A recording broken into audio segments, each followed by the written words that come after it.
মে দিৱস বিশ্বৰ মেহনতি জনতাৰ বাবে এটা দিন আৰু বিশ্বৰ বিভিন্ন প্ৰান্তত শ্ৰমিকৰ অধিকাৰৰ সপক্ষে উদযাপিত এই দিন আজি উদযাপন কৰা হৈছে।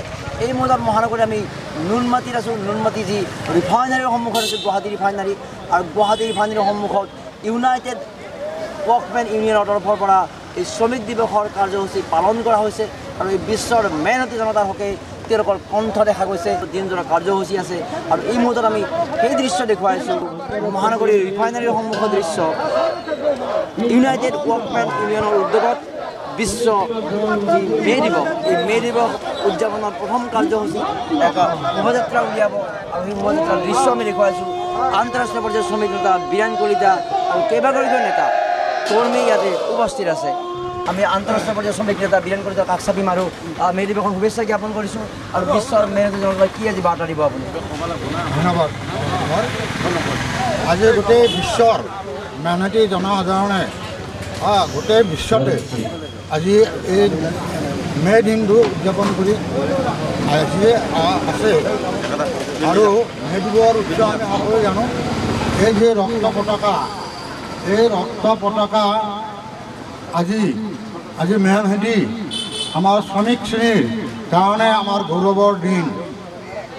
আজি শ্বহীদ আমাৰ যিবিলাক শ্বহীদ হৈ গ'ল, এইয়া 1886 চনৰ আমেৰিকাৰ চিকাগো চহৰৰ হে মাৰ্কেটত যি গুলীচালনা আছিল শ্ৰমিকৰ ওপৰত, সেই তাৰে পৰাই প্ৰায় এতিয়া 150 বছৰে হ'ব আমাৰ এই মে দিৱস আমাৰ বিশ্বৰ শ্ৰমিক শ্ৰেণীয়ে পালন কৰি আহিছে। এইবাৰৰ মে দিৱসৰ আমাৰ ভাৰতবৰ্ষৰ চিনটো হ'ল যে আমাৰ যে কেন্দ্ৰীয় চৰকাৰে, এই বিজেপি নেতৃত্বাধীন চৰকাৰে যিবিলাক আমাৰ শ্ৰম আইন আছিল, এই শ্ৰম আইনসমূহ তেওঁলোকে বিলুপ্ত কৰি 4টা সংহিতা পদত তেওঁ আনিবলৈ চেষ্টা কৰিছিল মালিক পক্ষৰ স্বাৰ্থত। যিয়ে 8 ঘণ্টা শ্ৰম, 8 ঘণ্টা বিশ্ৰাম, 8 ঘণ্টা প্ৰমোদৰ কাৰণে আজি আমাৰ শ্ৰমিক শ্বহীদ হৈছিল প্ৰায় 150 বছৰ আগত। আজি এই আইনসমূহ সলাই তেওঁলোকে ক'ব গৈছে যে মালিক পক্ষৰ স্বাৰ্থত যে আমাৰ অধিকাৰসমূহ তেওঁলোকে হৰণ কৰাৰ চেষ্টা চলাইছে, যদিও প্ৰতিবাদ হৈ আছে। আৰু মূল্য বৃদ্ধি নহয়, আজি আকাশলংঘী মূল্য বৃদ্ধিয়ে আমাৰ গোটেই সাধাৰণ শ্ৰমজীৱী মানুহৰ জীৱন কোঙা কৰি পেলাইছে। গতিকে আমি শ্লোগান দিছোঁ ভাৰতবৰ্ষত যে এই স্বেচ্ছাচাৰী বিজেপি চৰকাৰ হটাও, দেশ বচাও। কাৰণ মূল্য বৃদ্ধি হওক, আজি শ্ৰম ঘণ্টাই কমাব লাগে আৰু বঢ়াইয়ে আছে। 8 ঘণ্টা 12 ঘণ্টা কৰিব গৈছে। ফিক্স পে, লাম চাম এটা ফিক্স পে দিব, লাম চাম এটা টকা দি পেলাই হায়াৰ এণ্ড ফায়াৰ কিছু দিনৰ কাৰণে ৰাখি আকৌ খেতি দিব পাৰে, কোনো নিৰাপত্তা নাথাকিব। গতিকে আমাৰ সকলোৱে এইবাৰ শ্লোগান, আমাক শ্ৰমিক শ্ৰেণীয়ে আমি পৰিৱৰ্তন কৰিব লাগে। গোটেই ভাৰতবৰ্ষত, গোটেই পৃথিৱীতে আমি শ্ৰমিক শ্ৰেণী আগবাঢ়ি আমাৰ শ্ৰমিকৰ অধিকাৰ বেছি পাওঁ, তাৰ কাৰণে এই সংকল্প দিব। আমাৰ গিৰীশ কলিতা আছে আৰু অন্যতম এগৰাকী শ্ৰমিক নেতা। কি ক'ব আজি মেহনতি জনতা?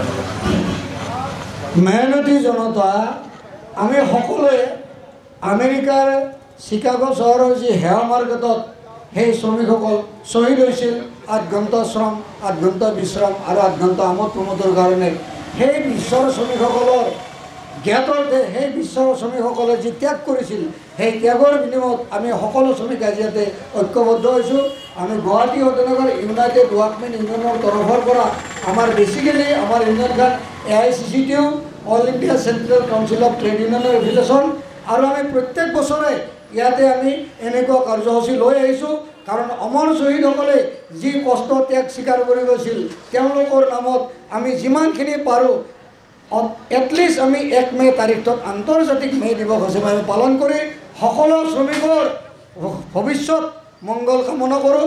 আৰু লগতে যি মৃত শ্বহীদসকল তেওঁলোকলৈ আমি আমাৰ ইউনিয়নৰ তৰফৰ পৰা অশ্ৰু অঞ্জলি যাচিছোঁ। মে দিৱস উপলক্ষে AICCTUৰ অসম ৰাজ্যিক সমিতিৰ তৰফৰ পৰা সমূহ সংগ্ৰামী শ্ৰমিকলৈ অভিনন্দন জ্ঞাপন কৰিছোঁ। এইবাৰ মে দিৱস আমাৰ দেশৰ শ্ৰমিক শ্ৰেণীৰ কাৰণে অতি গুৰুত্বপূৰ্ণ, কাৰণ আমাৰ শ্ৰমিকসকলে যি অধিকাৰবিলাক পাইছে এই অধিকাৰৰ মূল ভেটিটো হৈছে ভাৰতীয় সংবিধান। এই সংবিধান আজি বিপন্ন হৈ পৰিছে। ভাৰতৰ গণতন্ত্ৰ বিপন্ন হৈছে। যি গণতন্ত্ৰৰ জৰিয়তে শ্ৰমিকসকলে আজি নিজৰ প্ৰতিবাদ সাব্যস্ত কৰাৰ অধিকাৰ পাইছিলে, বিজেপি চৰকাৰৰ আমোলত আমাৰ সংবিধান আজি বিপদত পৰিছে, গণতন্ত্ৰ বিপদত পৰিছে, আমাৰ স্বাধীনতা বিপদত পৰিছে। গতিকে আজি মে দিৱসত শ্ৰমিকসকলে এই সংকল্প ল'ব লাগিব যে আমাৰ দেশৰ সংবিধান গণতন্ত্ৰ আমি ৰক্ষা